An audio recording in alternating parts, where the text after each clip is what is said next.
especially for the children don't have that choice. You know what I mean? So if we can get a little moment of silence.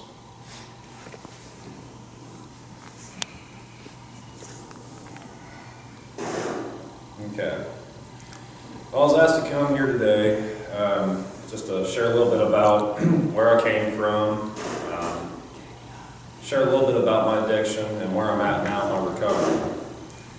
I was born and raised down in Corbin, Kentucky, southern boy all the way, from fighting crawdads in the creeks to rolling around with the butterflies in the hayfields. You know, I had a really good Mother Nature-like childhood. But I must say, once now that I've grown up, addiction's really played a huge part in my life ever since birth. I mean, not directly me doing drugs or alcohol, but with my parents, far back as I can remember, about 5, 6 years old, I couldn't even fall asleep unless I had a speaker jamming in my ear because of partying all the time. You know, it was something that I literally could not fall asleep unless I had loud music in my ear from all the partying all the time.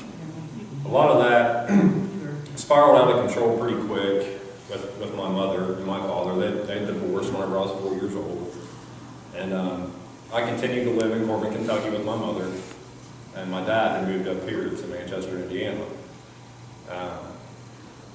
Well, during about 2 to 3 years after being 4 years old, my mom had been with a fellow that he was pretty much a drug dealer. I can remember the common knocks on the door all morning hours to night, you know, and just, it was a bad situation for a little kid to be in. It really was. It was me and my little brother, which was 5 years younger than me, and he's just a baby, you know.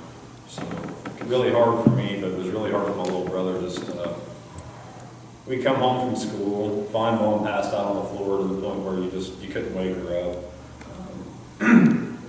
Her boyfriend would beat her horribly, you know, and it was really hard to be able to watch as a little kid, you know.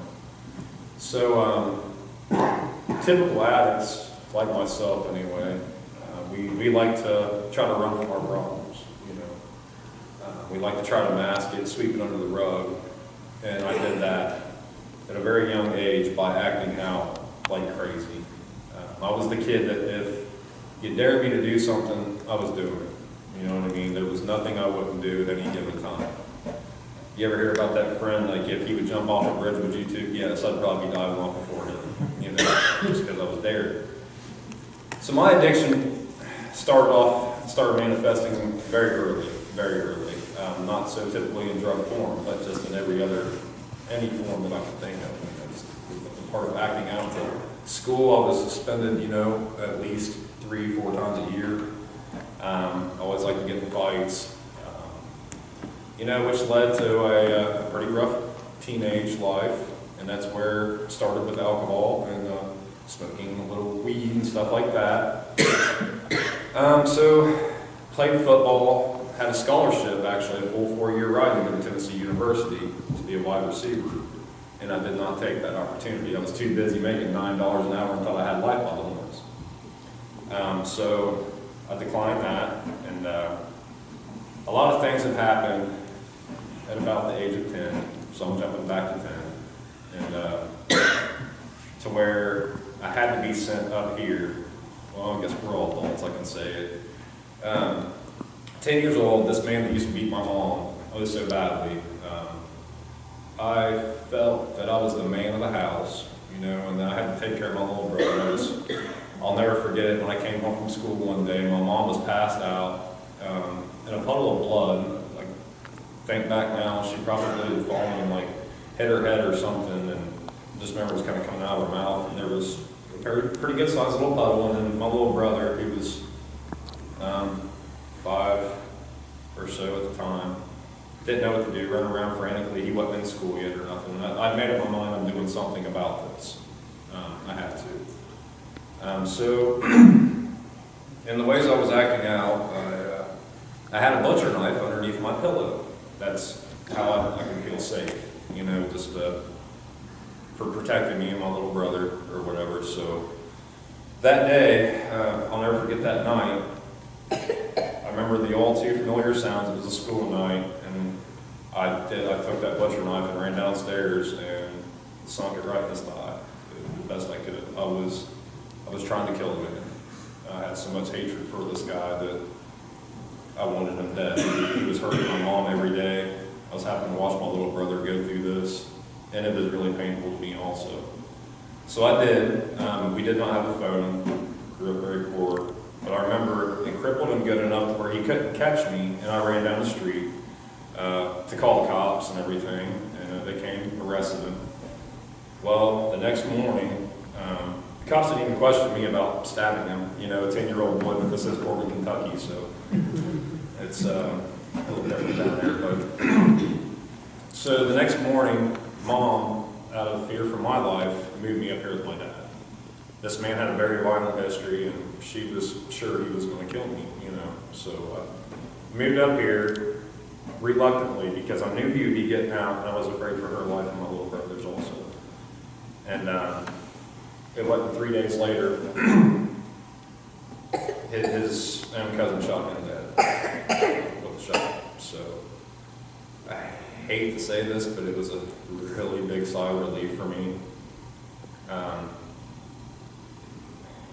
don't even know how to explain it. It was a really big sigh of relief. But anyhow, so I moved up here. My dad had a little bit of money and everything, so you know, here I was, had nice clothes, haircut, and starting to finally feel a little accepted and fitting in with the kids and you know everything. And I was willing to keep that at any given cost. I love that feeling of acceptance, you know, just the fitting in someplace, you know.